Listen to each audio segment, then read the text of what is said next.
Welcome to the Cool Things Entrepreneurs Do podcast with your host, Tom Singer. In each episode, we explore the interesting lives of business leaders, entrepreneurs, solopreneurs, and others who have a healthy dose of the entrepreneurial spirit. It is time to explore something cool. Now, here is your host, Tom Singer. Hello, and welcome to another episode of Cool Things Entrepreneurs Do. Thank you for pulling your chair up to the cool kids table. I started this show midway through 2014, which means, oh my God, we're almost 4.5 years that we've been doing this show, over 420 episodes.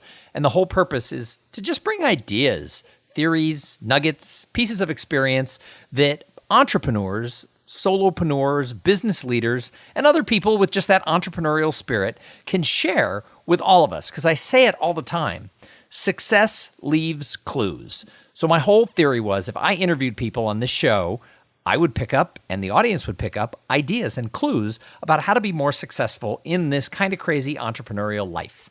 And that's what we've done. And as we enter into now 4.5 years, we got into 2019. I can't believe that that's where we are with these episodes. One of the things I've decided to do is change up the show a little bit. You may notice if you've listened for the last couple of weeks since New Year's, instead of 2 interviews a week, we have moved Cool Things Entrepreneurs Do to 1 interview a week. And on Tuesdays, I am talking about stuff that I've found in my research around what I call the paradox of potential and all of the stuff that people are telling me about the gap that exists between potential people have in their careers and the results that they're getting, and a whole bunch of ideas and tips about how you can move across that. So the Tuesday shows are me sharing some of that research, and the Thursday shows are interviews with really smart people. But what it's caused me to have to do is to start being much more judicious about who it is we interview. And I think you're going to love today's show when we get to interviewing Brianna Carney. And but before we do that, I have to thank the sponsor of this episode. Now, many of you offer physical products to your fans and your customers. And dealing with the physical stuff, that can be a pain, and it steals your precious time because you got to pack everything up and take it to the post office. Well, my friends at Amplifier, they blend order fulfillment, screen printing, and on-demand production into a single self-service platform that you fully control. They can integrate with your e-commerce shop and help drive your giveaway campaigns.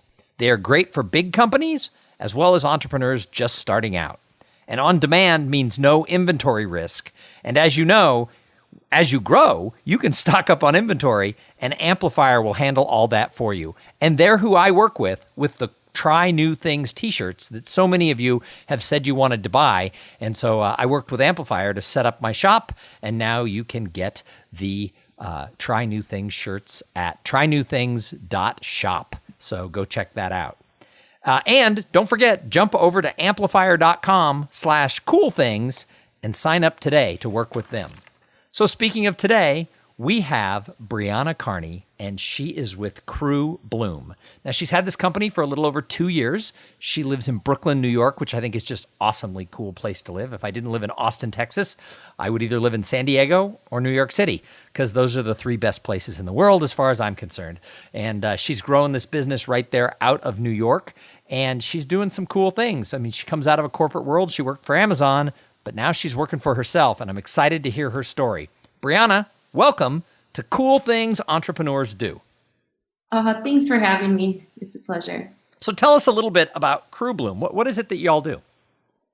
Yeah, so CrewBloom is reinventing the call center and outsourcing space. We saw room to improve the existing model. I'm sure all of your listeners and yourself have had an experience calling your bank or an airlines and getting connected to someone who's not in the U.S. That is, for lack of better terms, marginal. Marginal is what I would say most call centers probably fall into. Yeah, we like to think so. Marginal might even be a step up. Yeah. However, the good news is there are absolute cream of the crop folks buried in that mess, and so CrewBloom saw an opportunity to find those folks, to have a really rigorous, robust recruitment process, and then to keep those folks happy and to help them love showing up to work every day. So that's what we're doing. Nice. So you've been doing this for a little over 2 years. What led you to becoming an entrepreneur? I mean, everybody wants to work for Amazon. Why would you want to work for yourself? Yeah, that's a really good question. I guess I've asked myself that a number of times since starting this journey. But I think for me, I just wanted to have as much impact on the lives of human beings as possible. And so although I know that I was a contribution to Amazon, I was confident that they would succeed and be fruitful without me. And they seem to be doing well. They do. So that hypothesis was correct. So, as you said, some days you think, why did I do this? So now that you've sort of made this leap, what are some of the things you're learning as an entrepreneur? What do you like about it? What do you not like about it?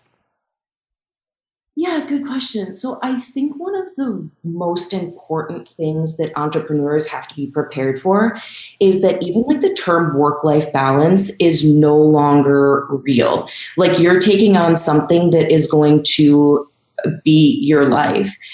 You're going to be answering phone calls around the clock, and it's going to be something that you care about more than you likely cared about your previous work endeavors or your corporate experiences.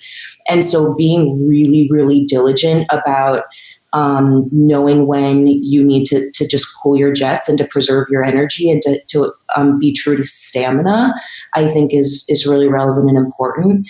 And I think I've become better over time. You just kind of learn how to be good to yourself and to savor personal obligations as alongside your professional. So how big is the company now? How many employees do you have? Yeah, so the core of my business is 25 inclusive of dev. And we have right around 100 active contractors in our pool. So much smaller than a call center, which has hundreds of agents. We're focused on quality over quantity. So are those agents US based? Or are they around the world? How are you set up? Yes, so my co-founder's in Manila and all of our agents are there. So right around the NCR Manila region, we have contractors throughout all the islands. So in Cebu, Davao City, Baguio City, etc. So what are the challenges then of having a business partner who lives exactly half a globe away and running a business where many of your people are staffed there? What are the challenges you find really being international? Yeah, so I think there's a number of challenges being international. Of course, we have to be aware of regulation and kind of how to play by the rules in two markets, which we've learned a lot of lessons from and I'm thankful for. I think that one of the things that I respect and admire about the Filipino workforce is their ability to absorb graveyard shift. They are happy and eager to work through the night. Like my co-founder, just speaking to her, and I mean, this is something that I really can't stress enough, is that she's just incredible. She's just kind of the one that proves this idea that I have, that in fact professionals around the world are more capable and more sophisticated and instinctual than a lot of the American workforce. And she's the best. We wouldn't be where we are without her. She's better than me. She's truly the yin to my yang. So you had this idea. How in the world did you find your business partner? It doesn't sound like she was like your college roommate or something. How did you guys hook up and be able to create this international company? Yeah, great question. So I guess I guess in every way, shape, and form, it's just serendipitous. She was my first hire. I put an ad up on Craigslist in the Philippines, and she was the first person that responded. And yeah, I mean, she's just the best. There could be no better than my co-founder, Kate. She works relentlessly and drives the product and the operation side of the business in a way that I couldn't. So your background, you came out of working for Amazon. What are the parts that you learned at Amazon that you took into this entrepreneurial venture? And then what are the parts that are totally like, oh my God, I had no idea this was going to happen once I worked for myself?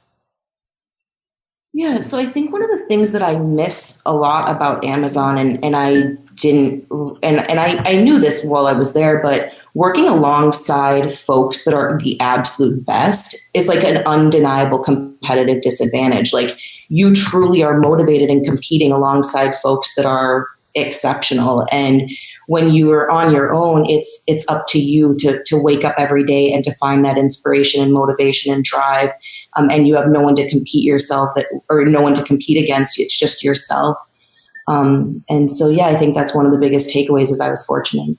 So that's one of the things I tell people why I think podcasts are such a great medium, because so many of the people who listen to this show, so many of them are starting out, or they want to start out, or they still have a job and they have a side hustle. And so it can be very lonely. Entrepreneurship unto itself can be lonely. And you're from a couple of examples. And the one you bring up, you're not around those people who are pushing you to strive to be the best. And there's the old adage, you are the sum of the 5 people you spend the most time with. Well, if you're spending the most time alone, that sum can be kind of whacked out. And so that's why I think listening to shows like this, where I get to interview people who have just sort of pulled the trigger and jumped in and done it, is such a good way for people to do that. So where do you get your inspiration? Yeah, that's a good question. So I think one of the most interesting things that I've learned in my entrepreneurial journey is just how emotional it is to start a business. There's a lot more pride on the line. You've put a lot more skin in the game. And so for me, I think one of the things that I'm really fortunate for is just having we do a thing called micro huddles where I spend 15 minutes with all my team members talking about things outside of work. Like, how are you? How are your kids? Like, you're a human being, right? Unfortunately, a lot of times in the corporate world, we have an ideal that we're going to hire robots, but humans encounter emotions, and we spend a ton of time at our work and what we do. And so I think recognizing and being aware of the emotional impact of starting a business is really important, and something that I continue to learn about and want to just respect, is that I just care a lot about what I do. So that getting to let your people know that they're humans. I mean, this is a thing I think, especially in sort of the startup, especially sort of the remote digital age, that's something I think a lot of people miss. I think there's a lot of lip service to it.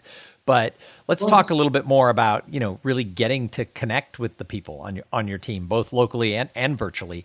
Besides, hey, how are your kids? What else do you do? I mean, how do you really build that connection and let people know that they matter as a person? Because I think this is something we talk about, but I think a lot of people miss. Great question. So this is something that I think CrewBloom has done a good job at. We have monthly happy hours where we just give them an additional bonus and to just buy some drinks. We spend Friday afternoon just video chatting. We play Pictionary and we play games and just, try to have fun. I spend a lot of time in Manila, so I will go to Manila. We do a number of corporate social responsibility things, so we'll all go to an orphanage together and drop things off. They spent Thanksgiving at an old folks' home. For Earth Day, we went and planted trees in the provincial region to give fruit-bearing opportunities to less fortunate Filipinos. And I think that, like all people, like your family is your family because you've endured things together and you have shared experience. And so I think that that's something that we really try to focus on and to hold ourselves accountable for, is that we're a family and therefore we go through a lot together. And it's important to go through things that are not only professional. I know one of the best things that I did is had a leadership retreat where my co-founder, myself, and some of the leaders of CrewBloom went up to Baguio City. It's just 6 hours north of Manila. And we spent a weekend just sleeping in an Airbnb together and going to the markets and just learning Tagalog and just, it was really special. Well, it's one of the things I teach when I go into companies and speak is I talk about shared experiences are what build relationships. And that's why I think companies that do the types of things you're talking about, go out and plant trees together, volunteer together. A lot of associations that I speak for will have like a charity day where the people who are at the conference get together and stuff bags for orphans and different things like that. And on the surface, it's like, yeah, that's nice to do. But really, when you sit across a table and you're talking to people as you're putting into toothpaste and toothbrushes and these things into bags, that's an experience. That's something we don't do every day. And those shared experiences are how bonds are built. And I find it so interesting in today's world where there's so many young founders of companies. I talked to a CEO of a sort of a tech company, not exactly what I'd call a tech company, but a tech-based company. And I said, do you ever bring in outside speakers? Do you ever have training days for your team? And he had about 50 employees. And I work with a lot of companies that are 50 to 200 employees. And he was like, oh, no.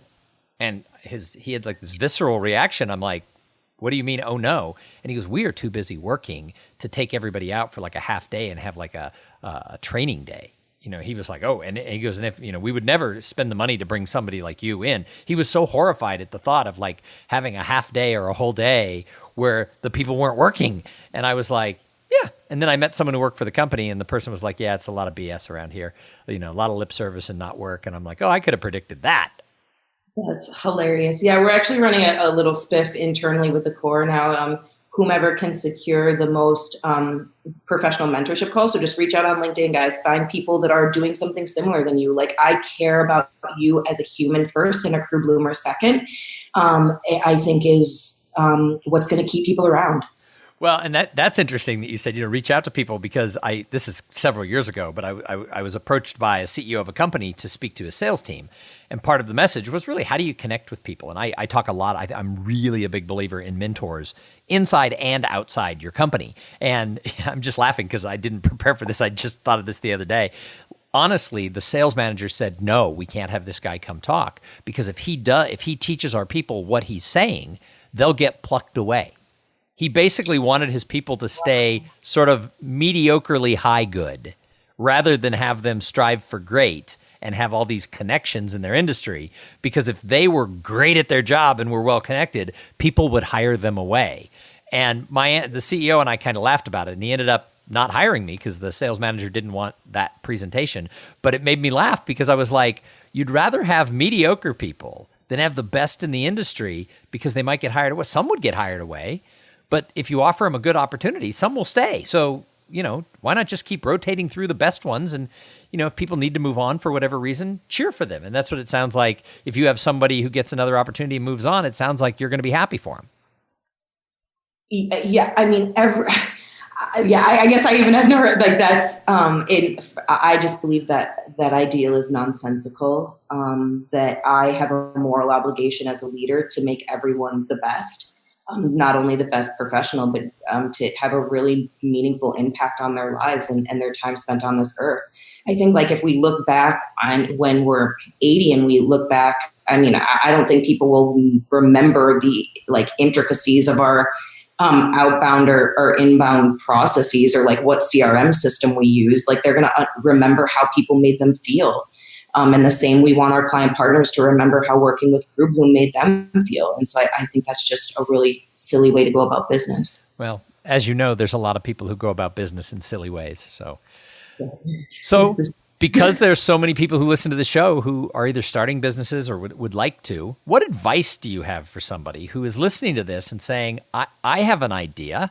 I could go out and do this idea. She did it. How can I do that? What would you tell them?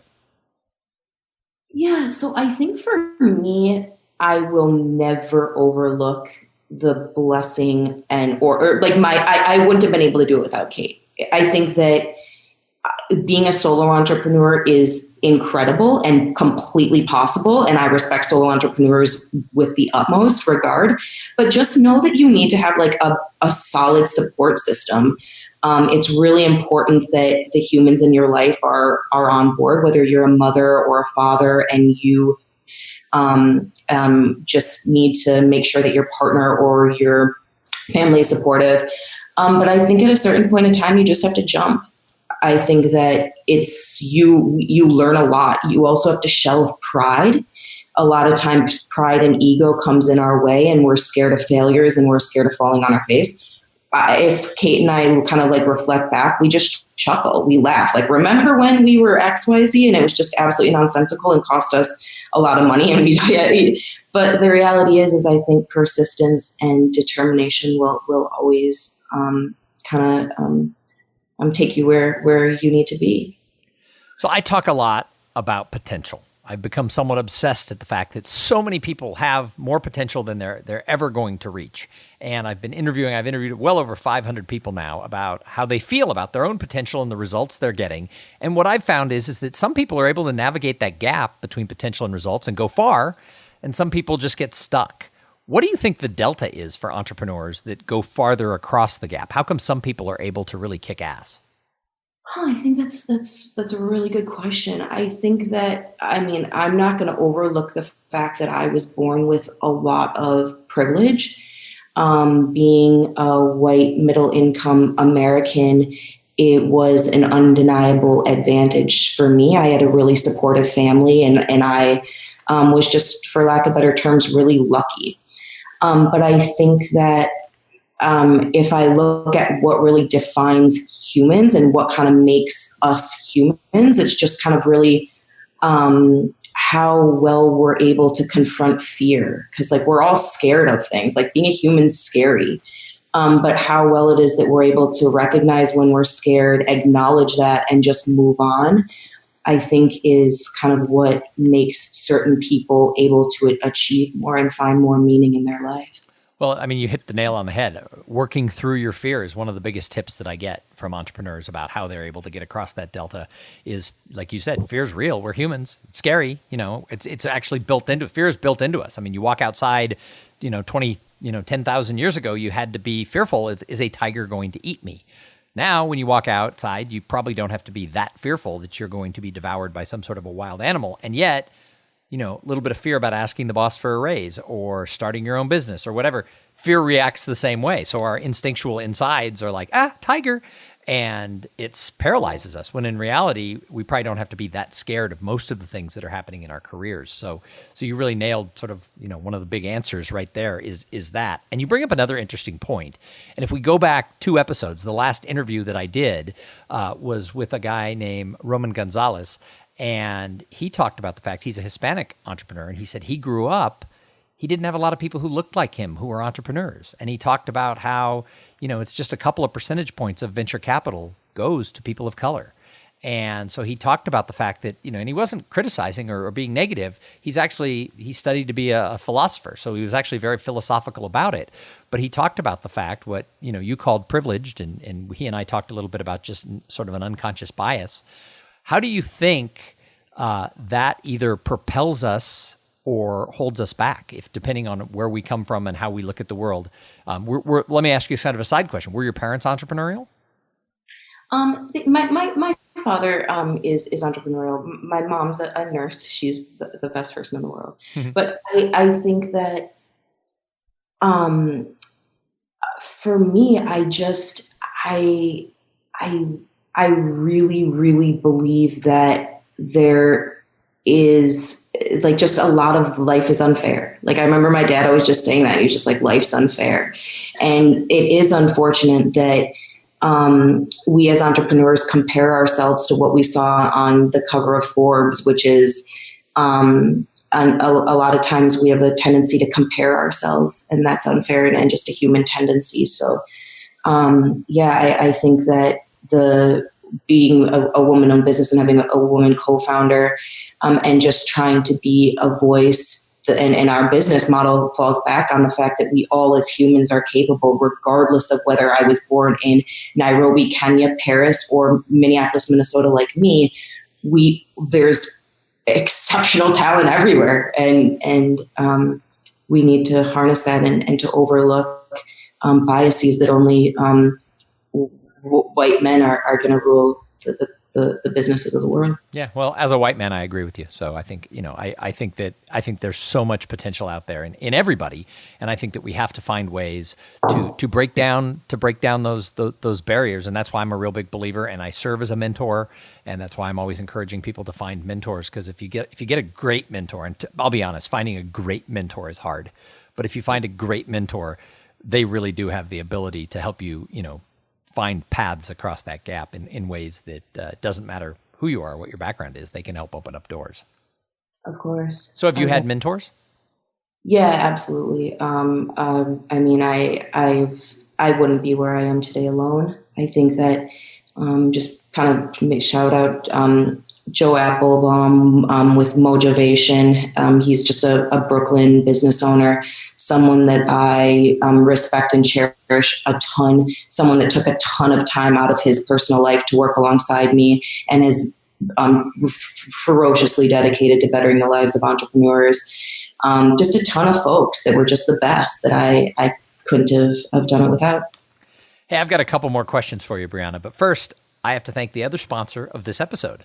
So this episode, like all of them, is brought to you by Podfly Productions. Podfly takes the time and the headache out of creating your own podcast. They set you up with the right training and equipment and guidance so that you will sound amazing. Podfly does all the heavy lifting and that technical work so that you can focus on creating great content, growing your audience, and interviewing really cool people like Brianna Carney. Hey, if you want to start a podcast, and I know some of you do, jump over to podfly.net/coolthings and check out the exclusive offer that they have for the listeners of this show. So, Brianna, I call this show Cool Things Entrepreneurs Do. What's the coolest thing you're doing with your company right now? Good question. So I think the coolest thing we're doing is really looking at how we can provide technology to the lives of our contractors and clients that's going to help better their experience with working with CrewBloom. And we're building a portal today that will give complete performance visibility to our clients and to help our contractors evaluate themselves and better communicate with their client team as well as the CrewBloom team. I think it's really important also for our client partners to have kind of full visibility and the potential to grow their workforce. And so there's going to be a catalog, kind of similar like a Fiverr or an Odesk, where you could actually schedule interviews with potential contractors and see video introductions and really understand the caliber of talent that's going to be brought to the table. So that's something I'm really, really excited about. There's just a number of things. I mean, we're just really excited about what the future holds. We're excited that people are becoming more and more excited about the remote model and working remotely. And so we just are excited. We think the future is bright for us. So if someone's listening and they think, oh, that's what I've been looking for, how do they find CrewBloom? Yeah, so you can www.crewbloom, like the flower, BLOOM.com. That's our handle on all social channels as well. You can send me a direct email, Brianna, BRIANNA @CrewBloom, hello@CrewBloom. I just would be excited to connect. Also, likewise, anyone looking for mentorship or to bounce ideas off of one another, we're all in this together. That is so awesome. So one of the questions I ask everybody who comes on the show, and you already talked about sort of the one mentor there in your neighborhood, but I always like to ask people, who is it that when you look out into the entrepreneurial sphere that you say, oh my gosh, she or he, they're doing cool stuff?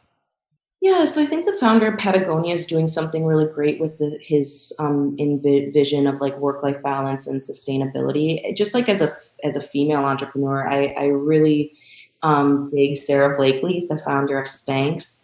I think that just kind of her story and how she just like set out and hustled and went door to door and just I just really respect and admire her. Well, and hustle is one of those other things. We talked about working through the fear. You know, part of it is getting out there and hustling and doing good work. That tends to be a differentiator for a lot of people as well. So I think she's a good example of that. The final question I ask everybody who comes on the show is, what do you do to give back to the greater good? Because I think entrepreneurs have to do more than just make money and have their name on the cover of a magazine. I think we have an obligation to do something to help other people. So what do you do? Yeah, that's a great question. So I think that I want to become the best leader and the best human being on this earth that I can, the best friend, the best neighbor, the best daughter. And I think that for me, just recognizing and identifying who's gotten me where I am today and just like investing and prioritizing humans in my life over my work is something that I hold myself really accountable for. And just with my work, really just caring about people is something that I try to do and exercise and just kind of let seep from all the pores of my DNA. Awesome. Well, Brianna Carney, thank you so much for being a guest on Cool Things Entrepreneurs Do and sharing your story with the listeners. Everybody jump over to CrewBloom.com and find out more information about all the groundbreaking stuff that they're doing in their space. Brianna, do you have any last words for the audience? No, just guys, just take the leap of faith. You've got it. Tom, thank you so much for having me. This was a blast. I'm so inspired by what you're doing to kind of give back to the entrepreneurial community. And yeah, just be good to yourself. Be well. Awesome. Well, we're going to be back in a couple of days with an interview with somebody just as cool as Brianna. I know you're thinking, what? How will you do that? Well, actually, we'll be back in a week because we now do one interview a week. I'll be back on Tuesday talking a little bit more about potential and how you can try new things and grow your future. But in the meantime, I'm going to challenge you. Go try something new. I have found over and over again, the more times I push myself out of my comfort zone, the more things I try, the more I reap the benefits of doing that. So go try new things. In fact, go buy one of the Try New Things shirts at trynewthings.shop. And while you're out there doing something new, have a great day. Thank you for being part of the Cool Things Entrepreneurs Do podcast. Without your participation and listening to these conversations, there is no show. Connect with Tom at tomsinger.com and follow him on Twitter at tomsinger.